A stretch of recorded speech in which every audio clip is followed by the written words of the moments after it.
Your estate and your legacy plan is part of your overall financial plan. And part of your financial plan is your business. Your business is your asset. It's an asset. So if we do our net worth statement, you've got everything, and your business is one of probably your biggest asset that you have. So now within your financial plan, you want to have that estate plan. So again, what will happen if you are no longer here? If you were to die, if you were laid up disabled, or you're in the hospital and you couldn't speak for yourself. That's part of your estate plan, but that estate plan affects your business. But within your business, you need the succession plan, which is going to say, okay, the business is a separate entity. It's an asset. What's going to happen to the business while I'm no longer here? If I'm no longer here, or if I can't come to work because I'm laid up in the hospital, or I'm sick, or I've taken away an extended leave of absence. What's the protocol? What's going to happen if I'm no longer there? You're listening to the Black to Business Podcast, an educational podcast providing Black entrepreneurs with the tools and resources to start and grow their businesses. We chat with vetted Black entrepreneurs, thought leaders, and business owners as they provide tips and resources to help take your business to the next level. I'm your host, Hey there, and welcome to the Black to Business Podcast. I am your host, Monique T. Marshall. You're building something meaningful. You're pouring your time, energy, and heart into a business that represents your vision and your future. But let's be honest, when you're in the thick of growing your business, thinking about what happens after you step away from it can feel distant or even uncomfortable.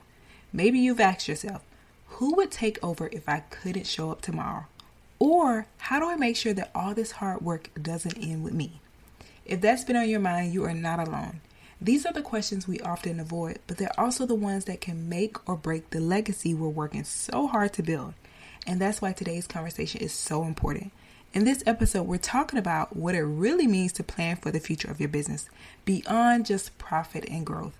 I'm joined by David Edey, a Certified Executor Advisor with over 40 years of experience in estate and legacy planning. He's also the best-selling author of Executor Help, How to Settle an Estate, Pick an Executor, and Avoid Family Fights. After going through his own personal journey of navigating a complex estate process, David has made it his mission to help others avoid the same chaos and confusion. He's here to break down succession planning in a way that's clear, approachable, and most importantly, built with you as a Black entrepreneur in mind.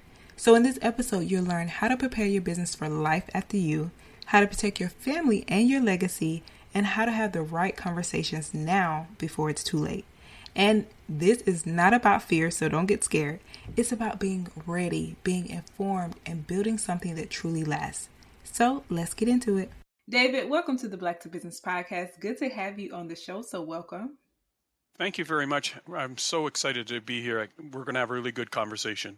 We certainly are, and I am excited about this conversation because we're talking all about who's next, how to prepare your business for life after you. Now, this is something that a lot of people shy away from talking about, but we wanted to talk about it on the Black to Business Podcast, and you're the perfect person to share it with our audience. Before we get into that, I would love it if you could share a little bit about who you are, your journey, and how did you get into this work? Well, I've been in the financial planning industry for over 40 years, and for me, it all started when I was sitting on a cold courtroom bench. My heart was actually sinking because I was listening to some lawyers and a judge determine the fate of my parents' assets that the three of us didn't hold on to in the end. I lost both my parents to cancer within a year of each other, and it was life-changing because I had no idea that the great loss of both of them was simply just the beginning of a long, tough journey. And it wasn't only the grief of losing my parents, but it was also the staggering effect to settle their estate. It took me 7 years, 10 court appearances, and $50,000 in lawyer's fees to settle the estate. And during that time and going through all that loss, it put a stress on my life, and I ended up having a health crisis, end up having triple bypass surgery. And, the topic we're going to be talking about is the least sexiest topic that you're going to have on, because we're going to be talking about succession planning and death. Mm-hmm. And I realized that during all the tough times that I went through, that my family was unprepared for the inevitability of death. Not only that part, but also losing my parents and the grief and everything that went through it. So I've made it my mission now that to try and help people have that conversation, because everybody knows of a family that's not talking to each other because of a damaging family fight because of an estate. So I want to break that cycle of silence. I want to have people start to have conversations, even though they want to dread them, that Mm-hmm. they prepare to have those conversations and have those conversations now.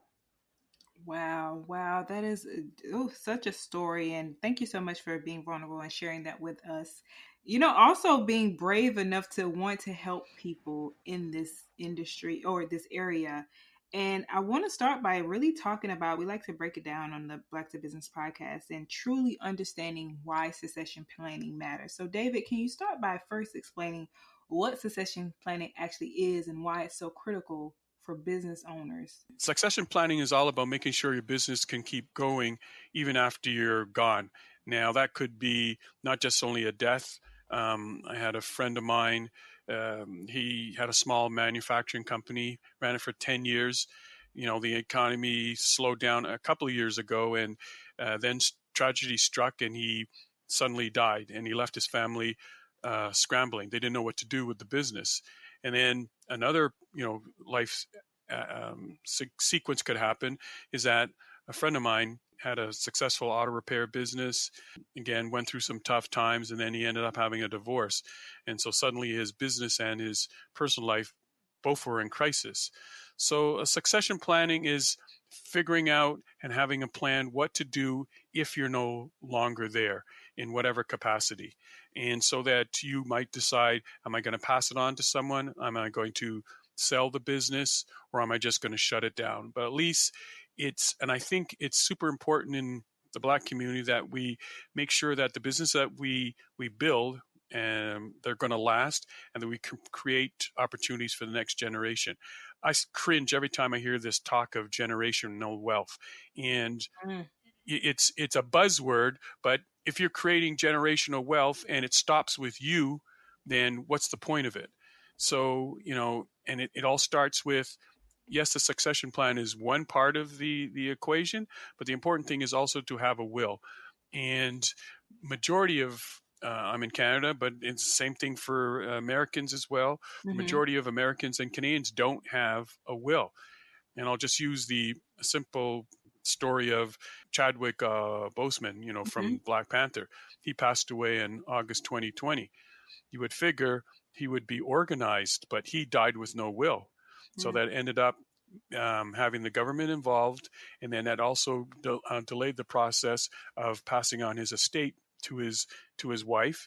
And how, because he died intestate, 50% went to his wife and 50% went to his parents, which may or may not have been what he might have wanted.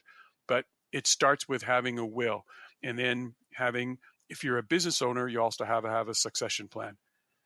Yeah, so many things. And one of the things you talk about is how, in your own experience dealing with this, and then also how this is an unsexy topic. People don't want to talk about the inevitable. And I want to talk about specifically, why do you think so many entrepreneurs, and we have a lot of people who are just starting out or in those early stages, why do they delay or avoid succession planning?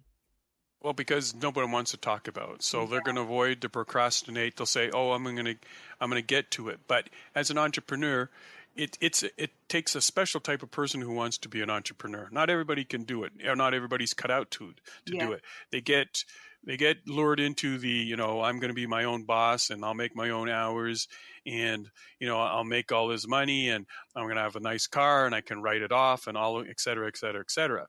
But the person who takes the risk is, they're the special type of person, and they're not thinking about the what if situations. What if I became disabled or sick? What if I can't come into work and I'm laid up in a hospital bed? What if I have a terminal illness? What's going to happen to the business? We've got our head down, working so hard, doing the hustle, running that business. We don't think of what could happen just in case. And that's where the problems lie when it comes to not having a succession plan. So when you don't have a succession plan, you're just opening up the door to leaving your family disorganized and in chaos. Yes. And so, David, you also spoke about your personal experience, but then also with Chadwick Boseman, his experience. And now that we know this is something that we do need to talk about and pay attention to, I want to talk about the consequences of not paying attention and doing so. So, in your experience, what have you seen when business owners, or some of the consequences when they fail to plan for the succession? Well, like I said before, it leaves the family disorganized and in chaos. So, and also not only the family, but also the employees, because there's no leader. There's Yeah. been no training. There's been no passing the baton, so to speak, of who's going to take over the business if something was to happen. So everything is left up in the air. You've got suppliers. There's people that you did business with. I like to tell the story of the individual who started Zappos.com. He died at 46. He had a huge buyout from Amazon. His assets were worth more than $450 million. And before his 47th birthday, he tragically passed away. And you would figure with all that money, he would have had a succession plan. He didn't have a succession plan. He didn't have a will. So what happened was everything had to go through the courts. His father and his brother became executors. When they finally went into the house, and they saw over 150 different Post-it notes on the wall, because as a business owner, he had many things going on the fly. And all of those business dealings, and he was also very charitable, charities, he was very philanthropic. All of those things were left up in the air. So with no succession plan, no conversations with your family, and no executor, it's just a mess. And when you leave it a mess and there's no paperwork and no conversations, then it's left to the government. And we know how well they're going to handle things for you. How do you think that's going to go? Not good at all. Not good at all. And so, what would you say, or how early should an entrepreneur start thinking about who would take over their business? Well, I think like I said before, the succession plan is part of your estate plan. So Mhm. as an individual, you want to have your will, your power of attorney, because intensive care is no place to find out that there's no will, and you can never have a meaningful conversation with somebody when they're on a respirator. So the first thing is that you need to take care of your own estate plan. So you want to make sure that you have a will, power of attorney, directives, and then you also want to pick an executor and also prepare that executor. Now, as a business owner, there's one extra step you have to have. You also want to have a succession plan, because your personal life and your business life are two separate entities. So the succession plan, you want to make sure that you've trained somebody, or you've given some thought to the future of what you want to happen to the business if something unforeseen happens, a death, disability, divorce. Maybe you and the partners can't get along, and the company's going to break up. So you want to sit down and figure out what's the plan for the future if something was to happen. Do Mm-hmm. I want to sell it? Do I want to pass it on to a family member, or do I want to shut it down? But if I shut it down, what's going to be the ripple effect that's going to affect others, meaning the employees and the suppliers? Mm. Okay, that's good. So, if you could just walk me through again that process, because I know it's the extra step for the entrepreneur. So you have the will, what are the steps? Well, you have the will, which is your estate plan.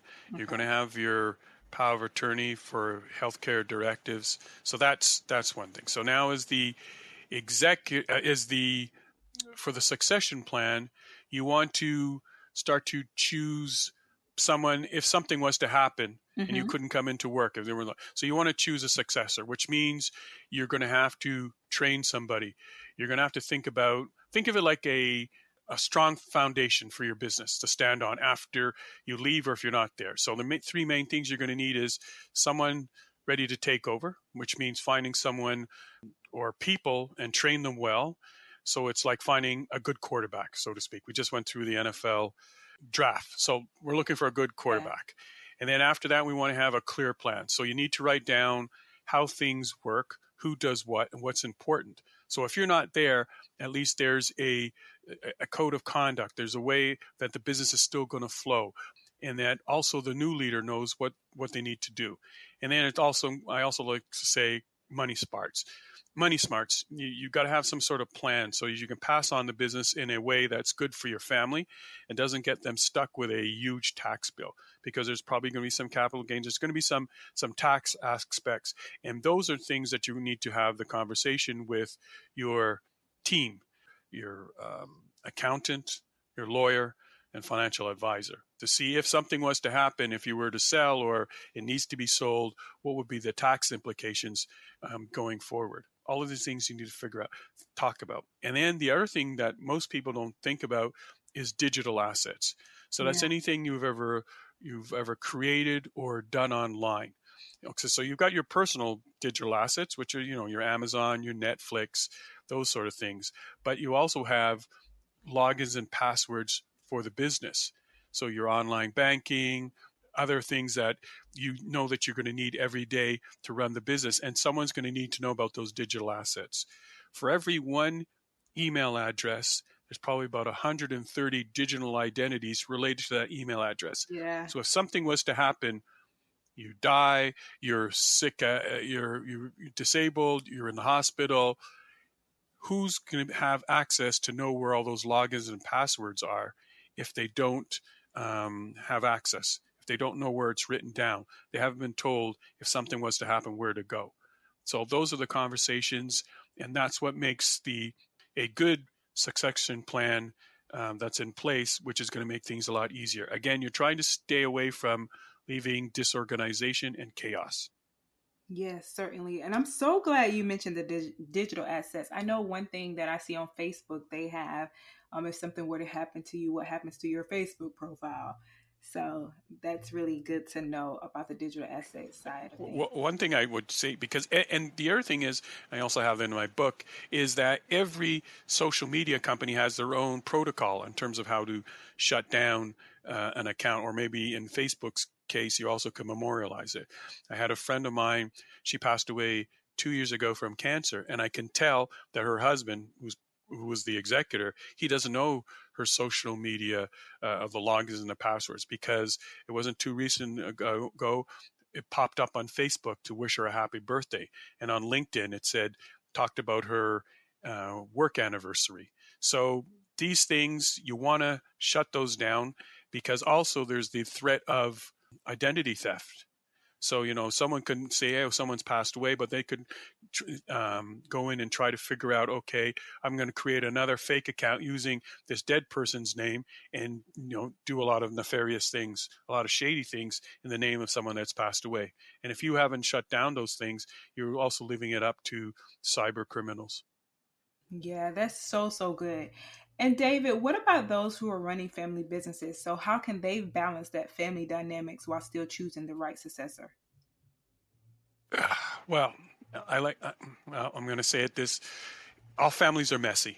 Hmm. So there's always the belief, oh, we get along and we get together at the holidays and we tell jokes and we've got our family meals and stuff like that. If you've got a messy family, and there's a messy family, and then you add in the family business, that's a whole set of new dynamics. There's got to be a whole lot of open communication within the family in terms of, if say it's the father who's running the business and he wants to pass on the business, and maybe he favors one son or daughter over the other. So there has to be some conversations. Okay, if something was to happen, I want you to run the business, the marketing side or whatever, or you're going to handle another part of the business. Far too often when family businesses run into trouble is that there's friction, especially if they're all together day to day. But then you put into the mix, maybe there's some other siblings that are not involved with the business, but because of dad's passed away, now all of a sudden they might feel that they're entitled to, if the business was to be sold, they're entitled to more, or they want to be involved. If they have shares, they want to be involved in the running of the day-to-day, and they've never been there in the day-to-day. So there has to be some family meetings, I would say, every quarter, once a year, where it's just about put aside the family stuff, but talk about the business. What's the future? What's going to if something was to happen, where are we going with this? Let's have the conversations about how I'm going to pass on my shares to the next generation. That's how you create the generational wealth, is to have conversations to pass on to the next generation. Statistically, it's shown that most inheritances don't make it to the third generation. 70% stop at the second generation. Wow. So again, if we're always using that buzzword generational wealth, we Yeah. also have to make sure that as we're passing the baton to the next generation, that they understand the values of what the business is about, and also the family, so that they can continue to carry on the traditions, the values of what the family stands for. That is so true. And speaking of that, how important is it to align that? So once you have the new leadership with the original mission and the culture of the business, and how can entrepreneurs really ensure that this happens? Conversations, and also writing it down. So everybody, and go over whatever you've written down in your important papers, that you go over the document and say, this is what my wishes are. So there's no ambiguity. There's no I think he meant this. I'm not sure. It comes down to conversations. The majority of the time when things happen, and there's no conversations, it's left up to guesswork. So that's why conversations have to take place, and also write it down, so that they have some sort of document that they can refer to, and saying, the boss is no longer here, but it's still his voice talking, his or her voice still talking about how things should go.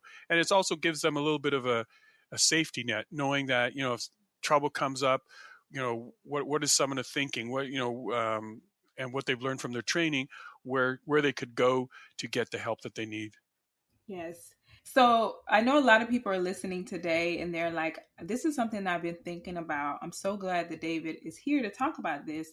Can you share some of those simple steps that entrepreneurs can take today to begin to start building that leadership pipeline within their business? Well, first off, you need to organize your important papers. So, your will, the starting of the business, all the important papers that you signed if you have a partner, or a share agreement, or if it's an individual proprietorship. So you want to organize the important papers. So everything that's related to the business, you want to make sure that you've got that in one place. So that if something was to happen, someone that you've trusted as an advisor or trusted friend, they know where the important papers are. You're also choosing a successor. If something was to happen to the business, who would you want the business to pass on to? You've trained them, you've given them a little bit of an idea of how things will be run. It might be a family member or a trusted employee, but it's important to find the right person who will continue your work and do it well. And the third thing I'd say is communication. Share your plan with your team and your family. This way, everyone knows what to expect and how things should go smoothly when it's time to hand over the business, or if something was to happen with an unexpected emergency. Yes, perfect. I love the breakdown. And we love to break it down on Black to Business podcast. And I want to break something down a little further when it comes to the financial, legal, and emotional preparation. So, David, I know I asked this a little bit earlier, but how does succession planning connect to estate and financial planning? And why can't they be treated separately? Because it's all encompassing. It's not that they should be treated separately. Your estate and your legacy plan is part of your overall financial plan, and part of your financial plan is your business. Your business is your asset. It's an asset. So if we do our net worth statement, you've got everything, and your business is one of probably your biggest asset that you have. So now within your financial plan, you want to have that estate plan. So again, what will happen if you are no longer here, if you were to die, if you were laid up disabled? or you're in the hospital and you couldn't speak for yourself. That's part of your estate plan, but that estate plan affects your business. But within your business, you need the succession plan, which is going to say, okay, the business is a separate entity, it's an asset. What's going to happen to the business while I'm no longer here? If I'm no longer here, or if I can't come to work because I'm laid up in the hospital, or I'm sick, or I've taken away an extended leave of absence. What's the protocol? What's going to happen if I'm no longer there?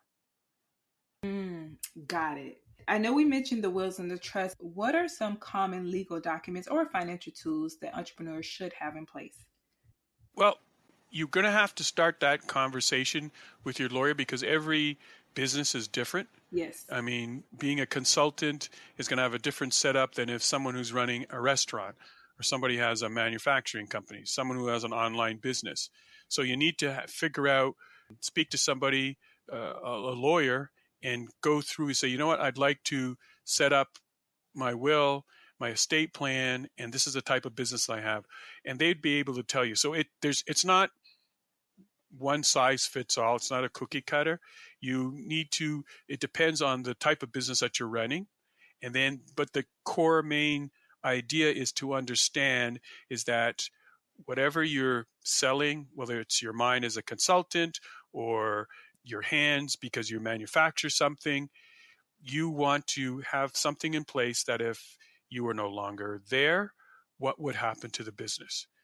Is it going to be sold?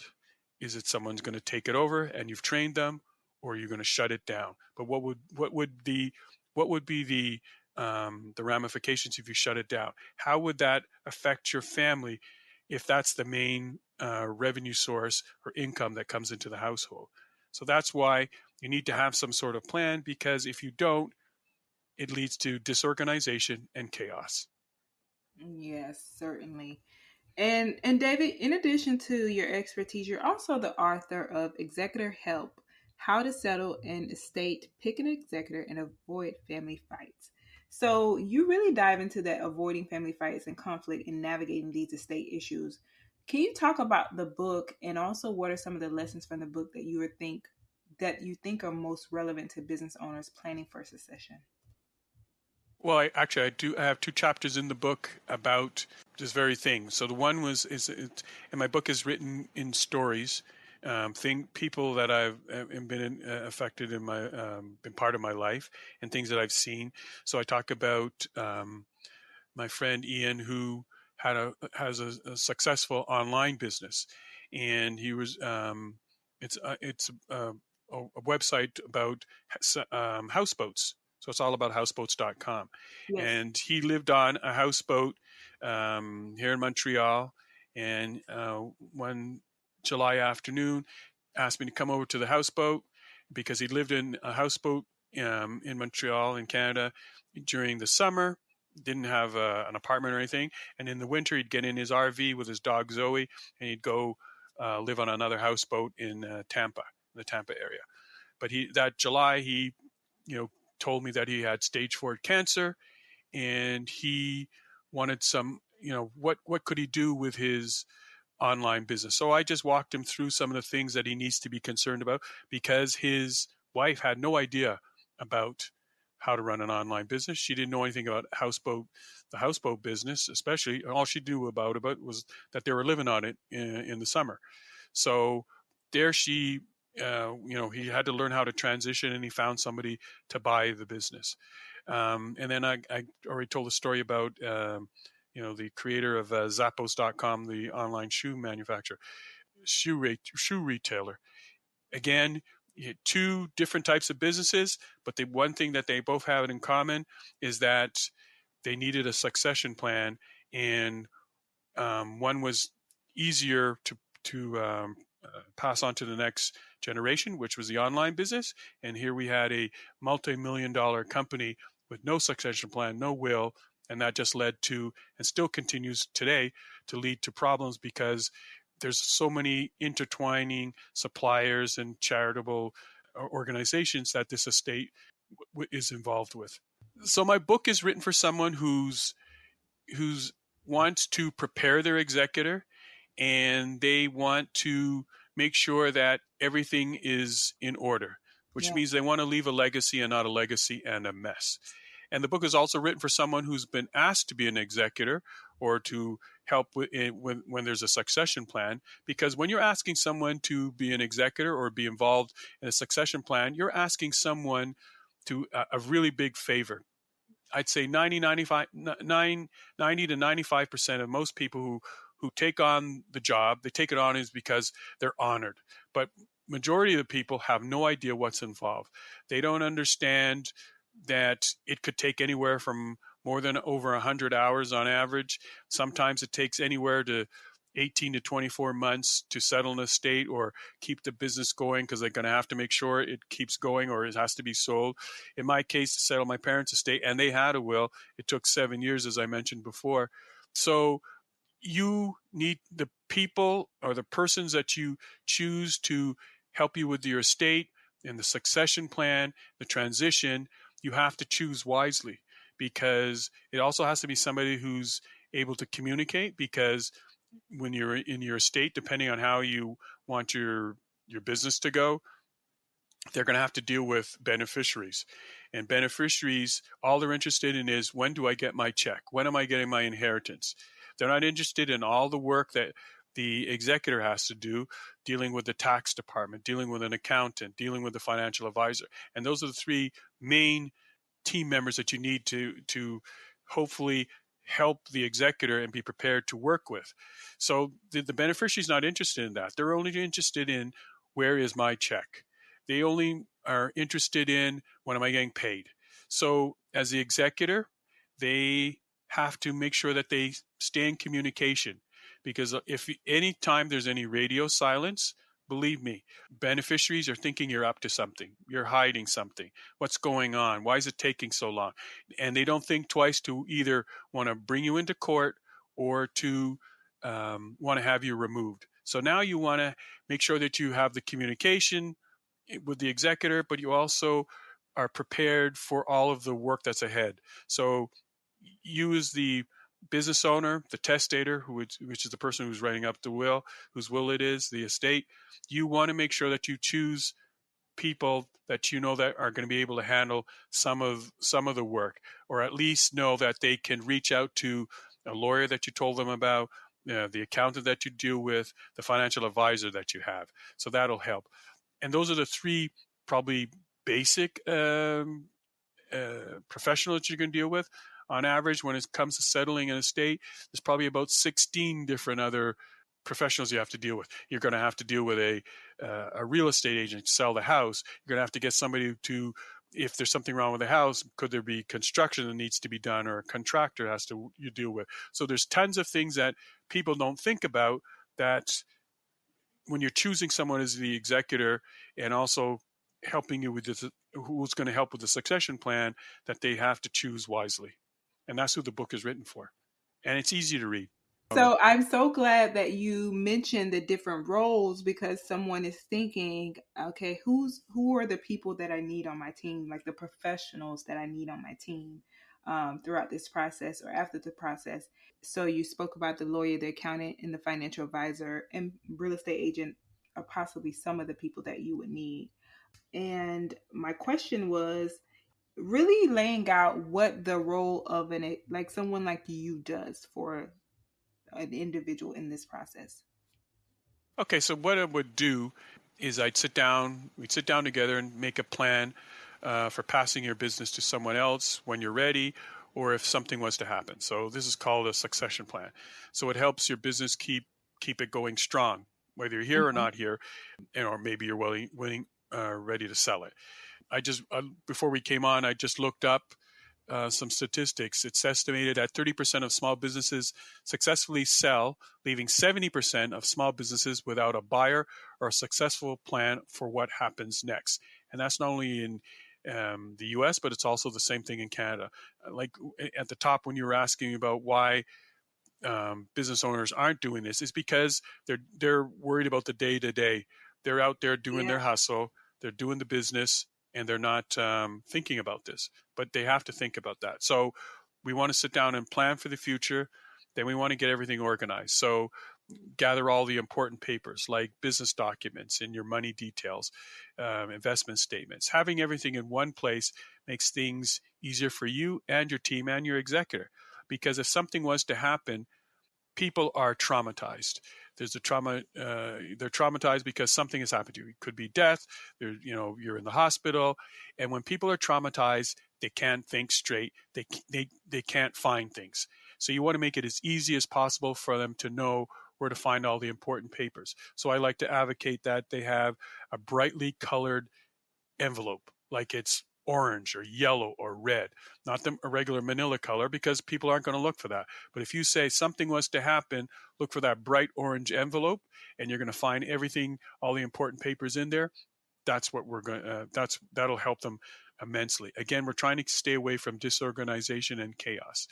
And then the last thing that I help business owners with is that get them to talk to their team. I help guide you through sharing your plan with your team and your family.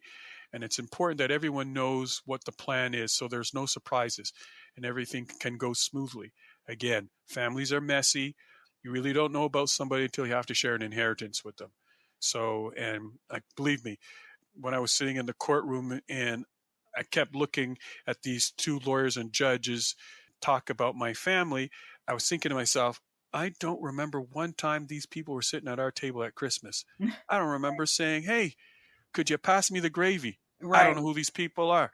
And my parents are probably spinning in the grave saying, look what we're doing. We're wasting money on nonsense. So Mm-hmm. again, it comes down to having conversations.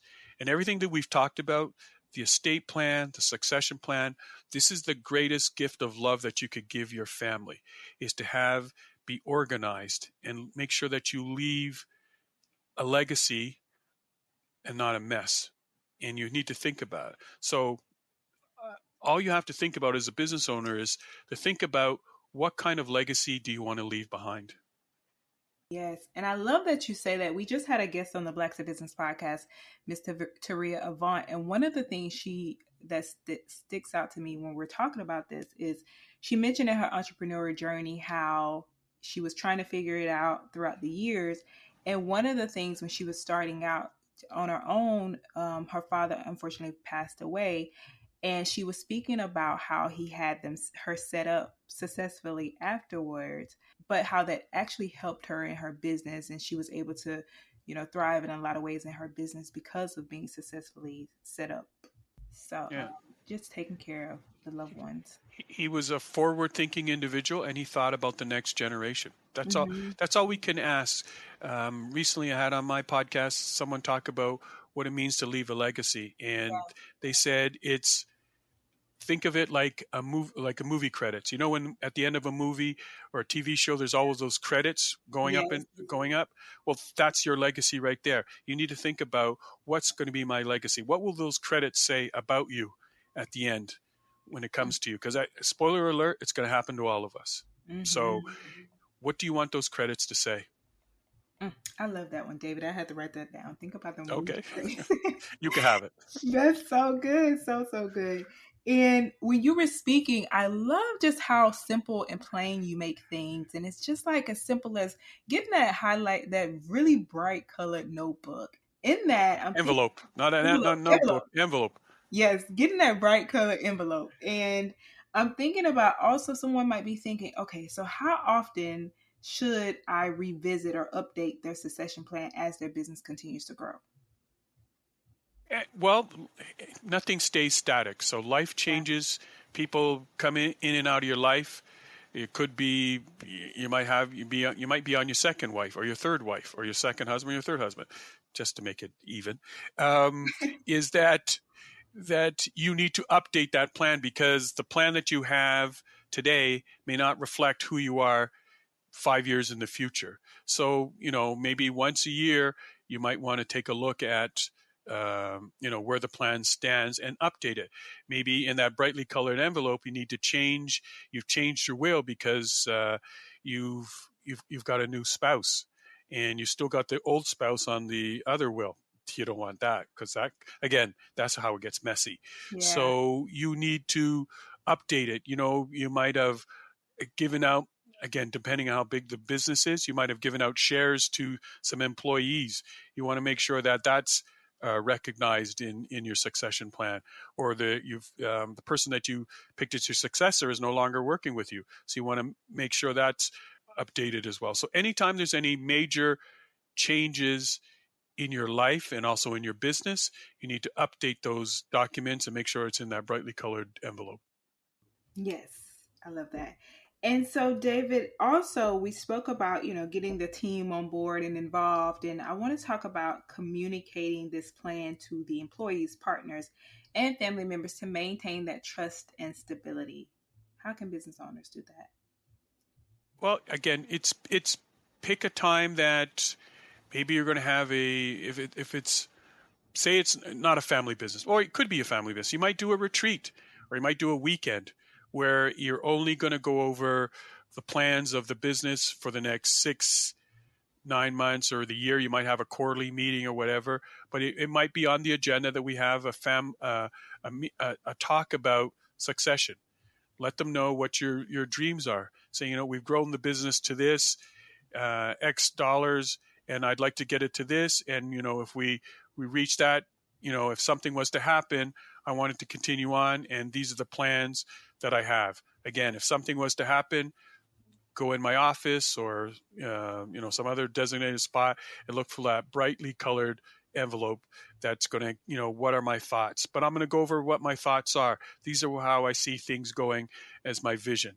Now, if you were going to sell the business, and then you're thinking about your retirement, then you still want to keep the team in the loop. Let them thinking, 2 years from now, 3 years from now, whatever, I'm going to sell the business, or I'm thinking of selling a business, and I want to keep you in the loop, and also make it easier for the person that's going to buy the business, that you've got all your paperwork in order, you've got all your financials in order. So it makes it easy for them to come in and see that, yes, this is a viable business, and that I'm ready to pay you top dollar for this business. And then the other thing is, once you've sold that business, you need to think about, or start thinking about before then, what is my life going to look like now?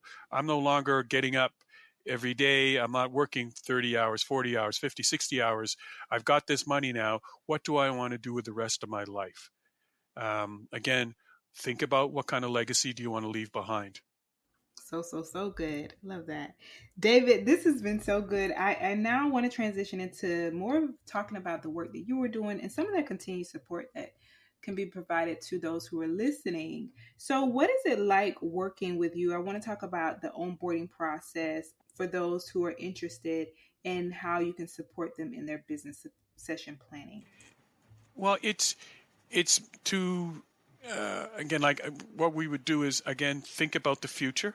Yes. And so if we were, say, for example, having a conversation, and I said, Monique, if we were to sit down 5 years from now, what has to happen for you to feel comfortable and happy with what you've accomplished in your business? So we'd start to think about the future and start to make a plan about passing the business to someone else when you're ready, or again, being prepared for that unexpected emergency, a death, a disability, a divorce, partner breakup, and stuff like that. So again, that'll make up the succession plan. And then I'm going to start to help you get organized through using checklists to help you gather all your important papers, business documents, and then to make sure that you have everything in one place and make it easier for you and your team. Again, that brightly colored envelope, so that they know that things are going to be set up and organized. So there's a myriad of checklists and documents that you need to fill out to make sure that you've got everything in place. And then the last thing is to help you have that talk with the family, have that talk with the team, because a lot of people are uncomfortable having this conversation, especially in the family. If you know that there's one difficult individual, again, every family is messy, and I'm sure I'm going to go presumption, you in your family must have somebody that you know that if there's going to be a problem, they're going to act up. There's always one.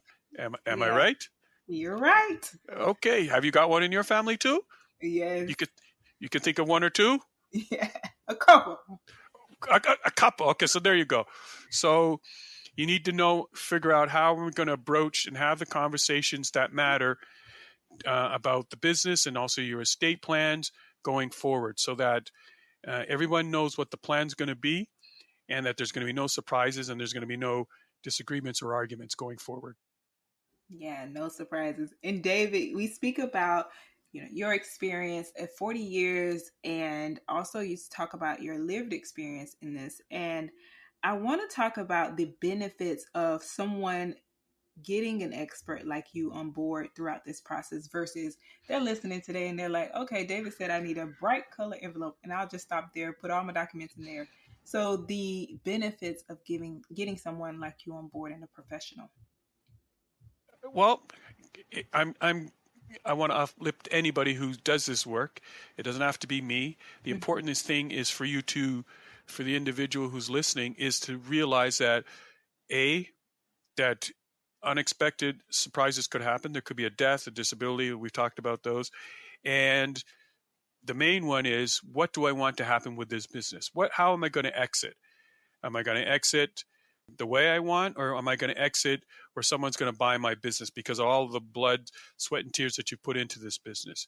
So you want to work with an individual that's going to be sort of your quarterback, that's going to point you in the right direction, that you can have the conversations where she's going to tell you, think about things that you haven't thought about. So like today, we talked about digital assets. Most people don't think about the digital assets. And okay, oh yeah, my logins and passwords, I got that. But what about the digital assets for the business that need to be taken care of? How do you structure the difficult conversations with family members and team members? All of those sort of things. So if it's not me, there's other people just as qualified and just as good as me.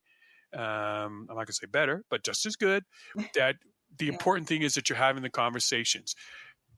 If I could say anything especially in our community, is that let's not procrastinate Yeah. taking care of these things. I'm not saying that it should be on your mind 24/7, but you have to be prepared for the unexpected. Nobody knows how life is going to go. Nobody knows what could happen to your business, but you want to be prepared. So if you're serious about your business, and if you're serious about this generational wealth that everybody talks about, and you want to pass on what you've created to the next generation, or you want to pass it on to somebody else because they see value in what you do, then you need to start planning. Think about your estate planning, and think about your legacy planning. Again, how do you want those credits to roll at the end? Think about the kind of legacy that you want to leave behind. So good. And David, you did mention also that you have a podcast, and I would love to talk about, because this has been truly broken down, the work that you are doing in terms of how people can stay connected and continue to learn from you. So first, where they can find the podcast, and then also to find your book as well. So the podcast is called Executor Help. It's life's stories about life, death, and legacy. So I don't just talk about succession planning and estate planning, because there's more to it than that. The first chapter of my book is about grief. When you lose somebody, all the stuff that we talk about, succession planning, estate planning, that's all the business stuff. But it's the grief that people have to go through. It's with my parents. There isn't a day that I don't go by, I don't miss hearing their voices. But I had to get through the grief and then deal with the business stuff. And that's the same for everybody. So on the podcast, we talk about living longer. What do you need to do? I had, on my 100th episode, I had someone talk about what it takes to live to 100. We're going through some difficult times right now. Have somebody talk about the joy of living and joy. But I also talk to people who've gone through some tough times and who talk about their grief, how they handled parents. Think about it this way. You might be a business owner, but you're also somebody's child. You might have to look after a parent who's going through dementia or some other disease, cancer, like I had to go through with my parents. So, and you're still running a business, and there's people who have had some stories that want to share and help other people understand, how do you help, your family members. A recent episode is going to be a funeral director, Wow. a black girl. She's a funeral director. Her Mm-hmm. dad's going through dementia, and she realized that she had to live for herself. And she quit her job, and she's helping outreach, helping people with have these difficult conversations. But she also, when she quit her job on June 30th, July 4th, she got on a plane, went to for 6 months and traveled, because she says that she knows that we're all going to die, and she didn't want to say, yeah, I'm busy, busy, busy. I haven't got time for the things I want to do. So Yeah.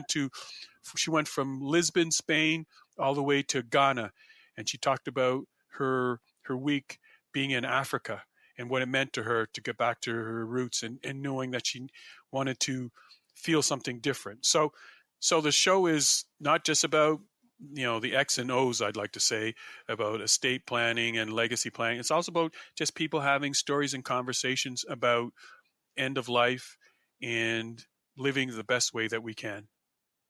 Mm, I love that. Love that. And we'll definitely put those in the show notes. And speaking of living the best way we can, David, for you, what has been the best risk that you've taken? That's a good question. I don't. I think it's the.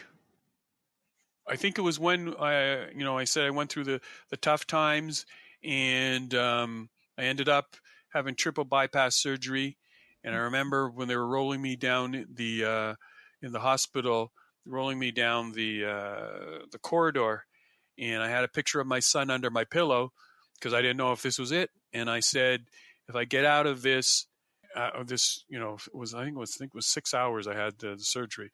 All my arteries were blocked in my heart, and Wow. I said, if I get out of this, I'm going to change the way I think, Mm-hmm. change the way I do things, and also appreciate the important people in my life even more. So that's why part of what my work is to get people to have the difficult conversations and do the things that they can enjoy their life. And Yes. that's blessed me with my little granddaughter, who's now 2 years old, and Aw. that's why I need to live to 100, because I need to see her walk down the aisle. I love that. I actually love that so much. I recently attended a Sunday service where they were honoring someone that was 100, and it was just a beautiful. I didn't know the man, but I was just like so proud to be there and witness that. So, yes, love that. Yeah. And also, what advice would you give to someone? You are a vet, so I would love to know what advice you would give to someone who's in their first year Did of you business. just call me a vet? You make me sound old now. No, I Really? mean 40 years in business doing this. Wow! Wow! That's Wow! a good thing, though. Okay, No, but you know what? I look good. I just want to say, what they say, black no. doesn't crack, but as Leslie Jones says, it does need lotion. But anyway, but I'm good. No, just need some lotion. But I don't need a lot of lotion. But anyway, I'm not saying No, I'm ashy. I'm not ashy, but I'm good. Thank you. All right. I Yes. totally meant that because I love to hear from people who have been in business for years and you've been through some things. You know a lot of things. And that's who I want to hear from. So, for somebody who's in their first year of business, they want to hear from someone who's been doing this for 40 years. So, what advice would you give to someone who is in their first year of business? Stay focused. Have a plan. Don't get up. Don't have a plan, Yeah. 30, 60, 90 days, but have a general plan. Where do you want to be a year from now? Where do you want to be 2 years from now, 5 years from now? Ask yourself, 5 years from now, where do I want this business to be? And for me to be successful and happy, what do I need to do? And then just break it down into bite-sized morsels. They always say, how do you eat an elephant? One bite at a time. Exactly. So it's the exact same thing. Just do the things that you know that are important, that are going to keep the business profitable. Don't get caught up in shiny things and say, oh, have a plan and stick to the plan. Find a mentor, talk to other people, and stay focused on what your goals are, because you choosing to be an entrepreneur, everybody's not cut out to be it. So you're a special individual to take this road, but you're also creating something for yourself, and nobody can take that away from you. Nobody.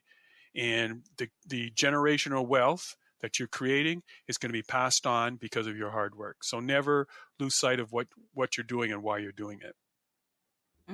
That is so beautiful. Never lose sight of what you're doing and why you're doing it. Stick to the plan. That is so, so good. And David, what does it mean to you to be Black in business? What is and people say, well, you're Black in business. I've been 40 years, been in the industry, financial planning industry. I never looked at upon as like I'm a Black person. Believe me, I'm always reminded of it, but I never use that as an an excuse or a crutch. I'm just as good or probably better than the next individual. And I found myself, I've been very fortunate to find myself on some prestigious stages and awards and stuff like that.